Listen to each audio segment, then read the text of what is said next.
보겠습니다. 사도행전 20장 31절 32절 보겠습니다.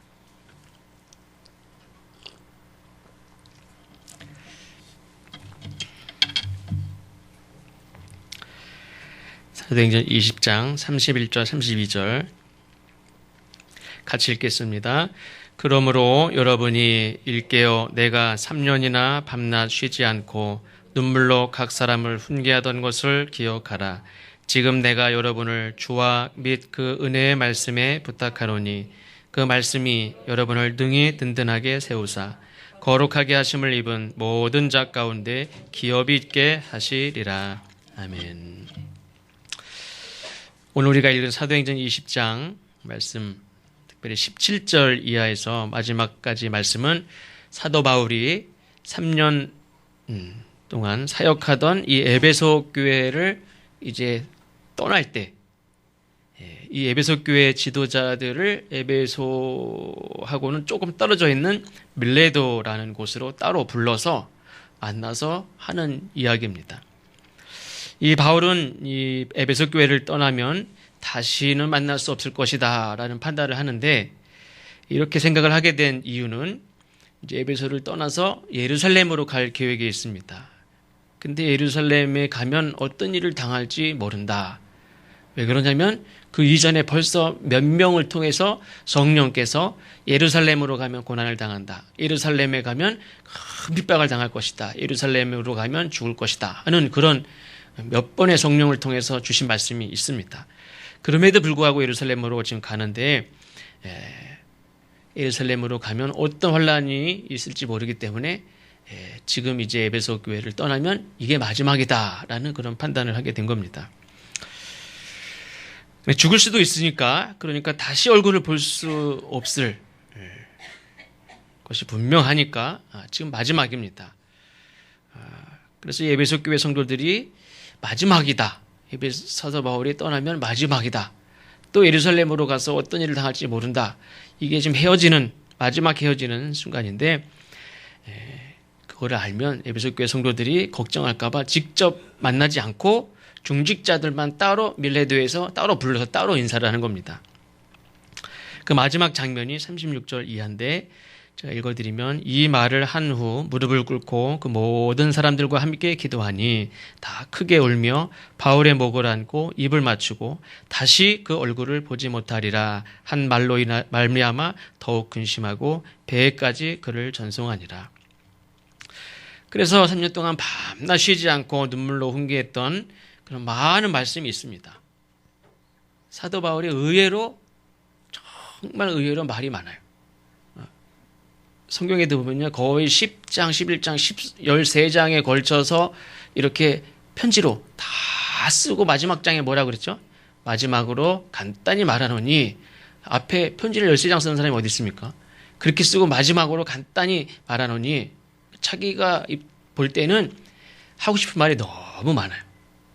당부하고 싶은 말이 너무 많아요. 어떤 때는 막 밤새서 아침에 출발해야 되는데 아침까지 얘기하고 떠나는 경우도 많았어요. 3년 동안 많은 말을 했지만 헤어지는 상황에서 사도 바울이 무슨 말을 했을까? 그 말은 아무래도 가장 중요하고 꼭 당부하고 싶은 말을 했겠죠.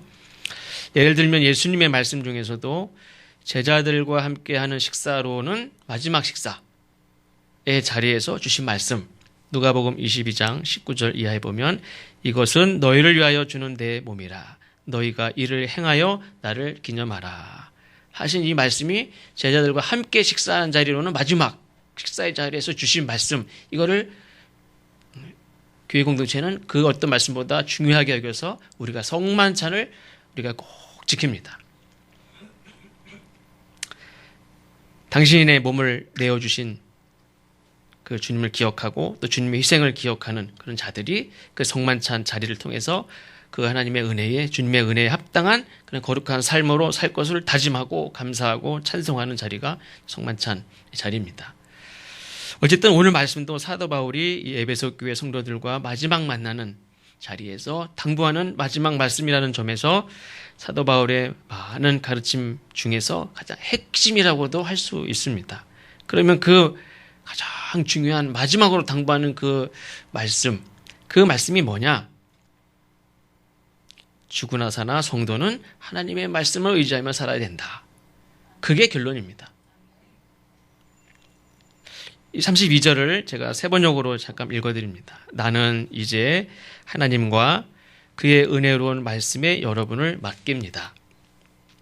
그러니까 에베소 교회를 떠나는 이 사도 바울의 입장에서는 그냥 자녀를 저기 척박한 땅에 홀로 남겨두고 떠나야 되는 그런 아버지와 같은 심정이 있습니다. 누구에게 좀 부탁을 할까? 친척도 없고 누구에게 부탁할 사람이 없어요. 누구에게 부탁합니까? 누구에게 의지합니까? 누구에게 맡깁니까? 나는 이제 하나님과 그의 은혜로운 말씀에 여러분을 맡깁니다. 그러니까 사도 바울은 에베소 교회를 떠나서 다시는 보지 못합니다. 그리고 그들을 지도하고 그들을 케어하고 그들을 세우는 영적인 지도자가 지금 부재한 상황에 그대로 있습니다. 저들이 이 험난한 상황에서 세상에서 어떻게 신앙을 지키며 살아갈까? 나는 저들과 함께 있어주지 못합니다. 내가 몸이 2개입니까? 3개입니까? 어떻게 해야 되나? 걱정의 대상입니다. 많은 교회들이 이 한 사람 중심으로 뭉쳤다가 그 한 사람이 사라지면 와르르 무너지는 그런 경향이 많습니다. 초대교회 당시도 베드로파, 바울파, 이런 파가 막 나눠진 적이 있었죠. 다 예수님 믿는 사람이 있는데 예수파도 있었어요. 그렇게 한 사람 중심으로 이렇게 뭉쳐서 또 나눠질 정도니까 지금 바울이 없는 교회를 상상할 수 있느냐? 바울이 없는 교회를 상상할 수가 없어요. 바울이 없는 교회는 정말 위기라고 할 수 있을지도 모릅니다. 그러나 바울이 이 에베소 교회 성도들을 하나님과 하나님의 말씀에 맡긴다 하는 말씀은 성도들은 내 손에 있어야 하는 것이 아니, 성도들은 하나님과 또 하나님의 말씀에 맡겨야 된다 하는 게 사도 바울이 지금 우리에게 가르쳐주는 말씀입니다. 의외로 지금도 말씀드렸지만 많은 교회 지도자들이 교인들은 자기 손에 있어야 안전하다, 자기가 있어야 지켜낼 수 있다 믿는데 그렇지 않습니다. 물론 목자로서 지켜야 되지만 내가 지킬 수 있는 게 아니죠. 내가 없으면 안 됩니까? 주님의 교회는 성도들을 지켜내는 탁월한 한 명의 지도자가 필요한 게 아니라 성도들을 자기의 사람이 아니라 다시 말하면 탁월한 지도자인 자기를 의지하게 만드는 것이 아니라 철저하게 하나님을 의지하고 하나님의 말씀에 자기 자신의 삶을 맡기도록 그렇게 인도하고 그렇게 만드는 게 그 사람이 진정한 지도자고 진정한 선한 목자인 예수님께 양을 맡기는 사람이 진정한 지도자인 줄로 믿습니다. 그래서 어떤 사람은 목사님에게 충성을 맹세하는 사람이 있어요. 그게 맞습니까? 절대 그렇지 않습니다. 목사도 성도들도 다 예수님에게 충성을 맹세하고 주님이 피로 값주신 사신 교회를 세우는데 우리 모두가 다 거룩하게 쓰임받는 도구가 되는 것이 중요하지, 내가 바울 밑에서 신앙생활하고 어떤 사람은 베드로 밑에서 신앙생활하고 그게 중요합니까? 우리는 누구 밑에 있는 존재가 아니에요. 바울이 없어도 베드로가 없어도 혹 목사님이 없을 때도 있어요. 어떨 때는 예배 드릴 수 있는 예배당이 없어도 예배조차 드릴 수 없는 일제시대 같은 시대를 산다고 할지라도 우리는 하나님과 하나님의 말씀만 의지하며 살아갈 수 있다면 그 사람은 잘 사는 거예요. 철저하고 논리적이고 설득력 있는 이런 바울의 말씀을 듣지 못하면 신앙생활을 못합니까? 막 하루에 3,000명씩 돌아오게 할 정도로 막 카리스가 넘치는 베드로의 카리스마가 얼마나 대단합니까? 베드로의 말씀이 아니면 도전이 안 되고 베드로의 말씀이 아니면 감동이 되지 않아서 신앙생활을 못한다면 이게 정상입니까? 이건 사람을 의지하는 거예요. 사람은 다 이 자기에게 어떤 영웅을 갖고 싶어요. 이 시대에 어떤 영웅이 있기를 바라요. 내게 어떤 영웅이 있는 게 나를 구원합니까? 그렇지 않아요. 사람을 의지하는 거지 말씀을 의지하는 게 아니에요. 설교를 잘하는 어떤 목사님이 내게 영웅이에요.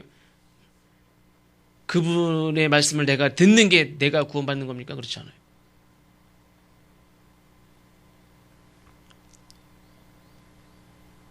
엊그저께는 어떤 그 뉴스에도 나왔다고 그러더래요. SBS인가요? 일반 뉴스에도 나왔어요. 우리 인천 지역의 어떤 교회, 어떤 감리교 목사님이 어떤 불륜이나 이런 것들 때문에 지금 이제 미국으로 도망갔어요. 이 감독님이 인터뷰까지 다 됐어. 근데 어떤 분들은 물론 그분을 막 내쳐야 된다고 얘기하는 건 아니에요. 다 괜찮대.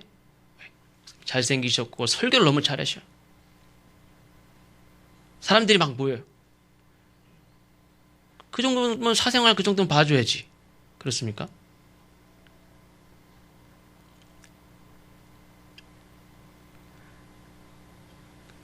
그분의 사생활은 사생활이고 이 사람이 자기의 영웅이 됐어요. 그래서 다 괜찮아요. 그런 분들이 의외로 많아요. 근데 어쨌든 그냥 내 귀에 당장 내 귀에 들리는 말 잘하니까 그 생활이 어떤지는 상관없이.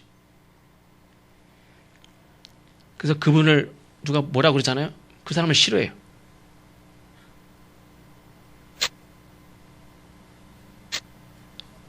내가 막 전적으로 신뢰하고 의지하고 믿고 그렇게 숭배했던 그 어떤 존재가 와르르 어떤 문제가 있고 막 그래도 그 문제를 얘기하잖아요. 그럼 저 사람을 싫어합니까? 나를 싫어해.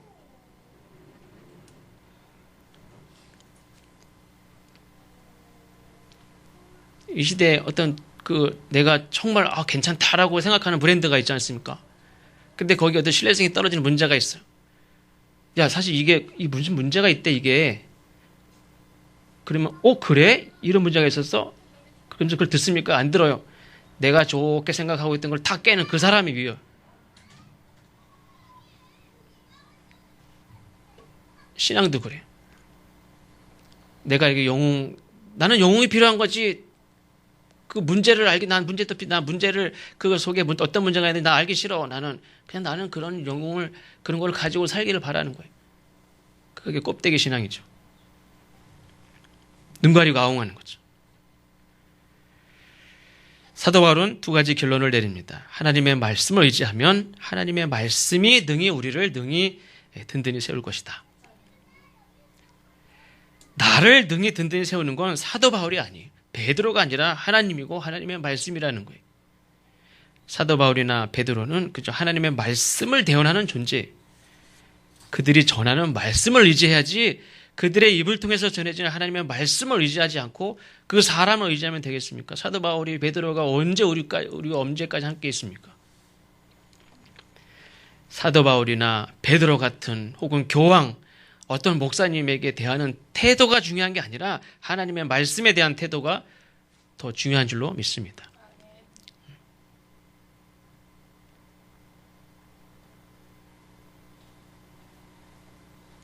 큰 교회에 가면요, 목사님 얼마나 어려워하고 목사님 하는지 몰라요. 그 목사님에게 이렇게 대하는 걱정하고 이게 옆자리만 와서 앉아도 어려워, 저 딴 데로 가요 막. 근데 목사님 누구랑 밥도 못 먹는 사람도 많아요. 그래서 아예 따로 먹는 사람도 많아요. 그 목사님에게 대하는 태도의 10분의 1만 하나님의 말씀을 그렇게 두렵게 대해요. 하나님의 말씀이 능히 우리를 든든히 세운다 말씀했습니다. 하나님의 말씀으로 산다는 게 뭐냐? 하나님의 말씀을 듣고 배우고 지켜 행하는 거예요. 신명기 5장 1절에 보면 이렇게 말씀합니다. 이스라엘아, 오늘 내가 너희의 귀에 말하는 규례와 법도를 듣고 그것을 배우며 지켜 행하라. 하나님의 말씀을 들으면 어떻게 됩니까? 성경에서 가장 반복해서 해주시는 말씀이 뭐냐면 하나님의 말씀을 들으면 어떻게 되느냐? 산다 그래서 산다. 하나님의 말씀을 우리에게 주시는 가장 귀하고 가장 중요한 목적은 뭐냐면 우리를 살게 하려고. 우리가 사는 길은 다른 게 아니라는 거예요. 예수님도 말씀하셨죠. 입으로 들어가는 게 우리를 살게 하는 게 아니라 하나님 입으로 나오는 게 말씀이 우리를 살게 한다 그랬어요. 말씀을 주신 애굽에서 나와서 가나안 땅까지 가는 동안 이들이 사는 방법은 여러 가지가 있을 수 있어요. 그러나 우리가 생각하는 물이 있어야 살고 먹을 게 살고 고기가 있어야 살죠. 그러나 하나님은 일관되게 말씀하신 것은 하나님의 말씀을 지키고 말씀을 듣고 말씀을 지켜 행하라. 그게 너희를 살게 한다. 그거를 주신 지금까지도 수천 년 역사 동안 주신 말씀이에요. 너희는 귀를 기울이고 내게로 나와 들으라. 그리하면 너희의 영혼이 살리라. 하나님을 믿는데 뭘 믿어요? 이 말씀을 믿으시기를 바랍니다. 너희는 귀를 기울이고 내게로 나와 들으라. 그리하면 너의 영혼이 살리라. 이사야 55장 3절 말씀. 살 길이 어디 있습니까? 이스라엘이 살 길은 애굽 땅도 아니고 가나안 땅도 아니고 땅이 아니에요. 이스라엘이 살 길은 가나안 땅에만 그냥 딱 들어가면 삽니까? 이스라엘이 사는 길은 땅이 아니에요. 하나님의 말씀에 사는 길이 있다는 것을 가르치셨어요. 사실 이 시대는 귀로 듣는 것보다 눈으로 보는 시대가 됐습니다. 대중매체도 귀로 듣는 이런 라디오보다 눈으로 보는 영상의 시대가 됐죠. 음악도 귀로 그냥 듣는 것이 아니라 보며 듣죠. 보는 것도 그 어떤 때보다 사실적이고 입체적이고 진짜 눈앞에서 보는 것 같이 보는 시대인데, 하나님께서는 여전히 당신의 말씀을 들으라 이렇게 말씀합니다. 그래서 시대에 얼마나 떨어집니까? 그러나 하나님께서는 우리가 이 세상을 살아갈 수 있는 길은 보는 데 있지 않고 듣는 데 있다. 들어야 산다. 이렇게 말씀합니다. 듣는 데서 살 길이 열린다. 물론 듣는다는 건 귀로만 듣는 게 아니죠. 듣고 순종하는 것, 청종, 듣고 따라가는 것, 순종하는 것을 의미합니다. 그러니까 어떤 의미에서는 예배는 보는 게 아니라, 말하는 게 아니라, 생각하는 게 아니라 하나님의 말씀을 듣는 거예요. 우리는 하나님 앞에 나와서 많은 걸 하죠. 많은 걸 주로 제가 제일 많이 합니다. 말을 많이 하니까. 근데 사실 예배는 듣는 거 80% 이상이 돼야 돼. 자, 듣는 걸 그게 제일 중요해요. 내가 많은 말을 하고, 많은 기도를 하고, 많은 동작을 하고, 많은 생각을 하고, 내 생각 100가지를 100번을 100분 동안 면벽 10년, 또 닦는 사람은 면벽 10년 돌을 닦아요.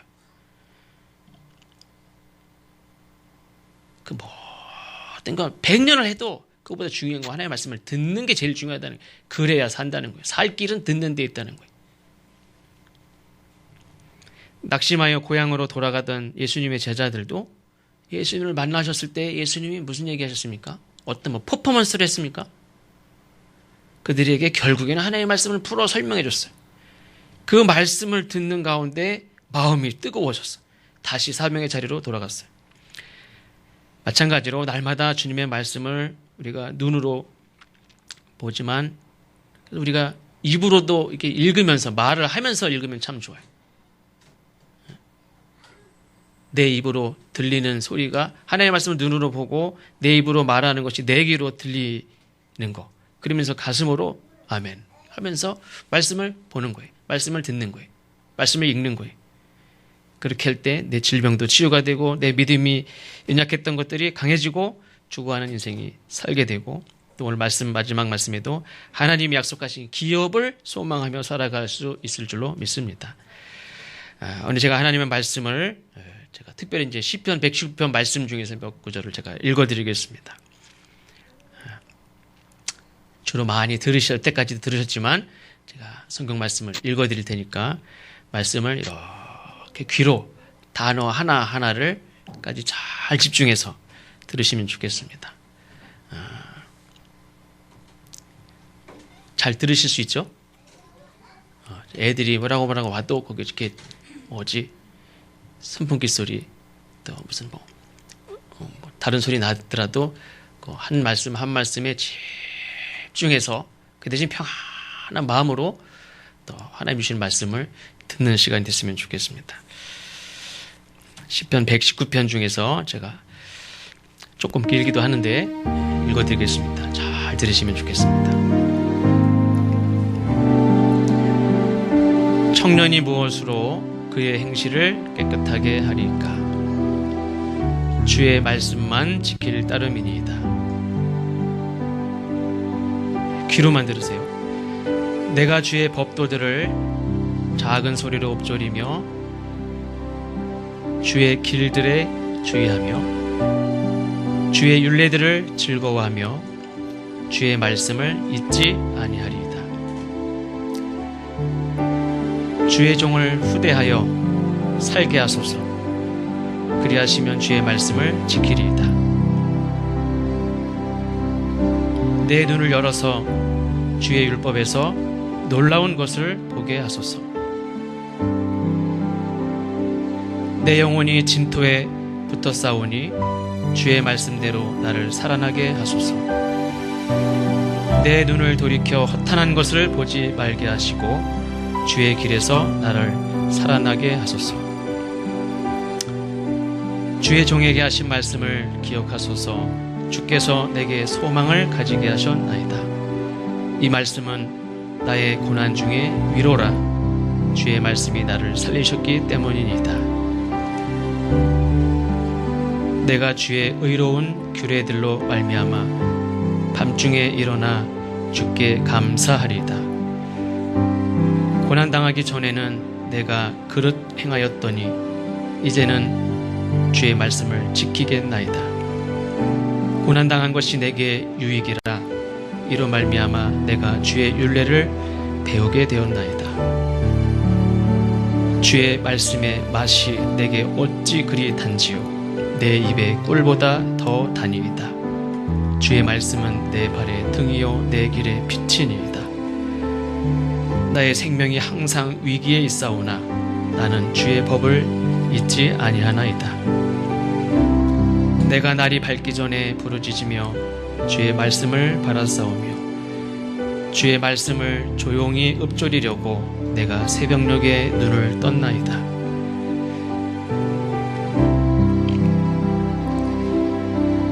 내 영혼을 살게 하소서. 그리하시면 주를 찬송하리이다. 주의 규례들이 나를 돕게 하소서. 이른 양같이 내가 방황하오니 주의 종을 찾으소서. 내가 주의 계명들을 잊지 아니함이니이다. 이제는 우리가 같이 보면서 읽겠습니다. 처음부터 내 목소리로 한번 읽으시기 바랍니다. 내 목소리가 내 귀에 들릴 정도만 읽겠습니다. 시편 119편 앞에 PPT 같이 읽겠습니다. 청년이 같이 읽겠습니다. 시작. 청년이 무엇으로 그의 행실을 깨끗하게 하리까? 주의 말씀만 지킬 따름이니이다. 내가 주의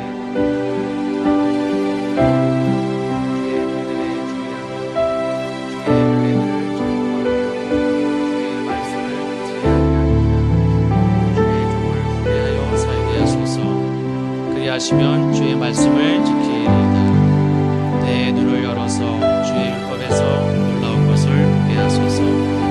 내 영혼이 진토에 붙어 싸우니 주의 말씀대로 나를 살아나게 하소서. 내 눈을 돌이켜 허탄한 것을 보지 말게 하시고 주의 길에서 나를 살아나게 하소서. 주의 종에게 하신 말씀을 기억하소서. 주께서 내게 소망을 가지게 하셨나이다. 이 말씀은 나의 고난 중에 위로라. 주의 말씀이 나를 살리셨기 때문이니이다. 내가 주의 의로운 규례들로 말미암아 밤중에 일어나 주께 감사하리이다. 고난당하기 전에는 내가 그릇 행하였더니 이제는 주의 말씀을 지키나이다. 고난당한 것이 내게 유익이라. 이로 말미암아 내가 주의 율례들을 배우게 되었나이다. 주의 말씀의 맛이 내게 어찌 그리 단지요. 내 입에 꿀보다 더 다니이다. 주의 말씀은 내 발의 등이요 내 길의 빛이니이다. 나의 생명이 항상 위기에 있사오나 나는 주의 법을 잊지 아니하나이다. 내가 날이 밝기 전에 부르짖으며 주의 말씀을 바라싸우며 주의 말씀을 조용히 읊조리려고 내가 새벽녘에 눈을 떴나이다. 내 영혼을 살게 하소서. 그리하시면 주를 찬송하리이다. 주의 규례들이 나를 돕게 하소서. 이른 양같이 내가 방황하오니 주의 종을 찾으소서. 내가 주의 계명들을 잊지 아니함이니이다. 아멘. 기도하겠습니다. 하나님, 우리는 우리의 능력과 지혜와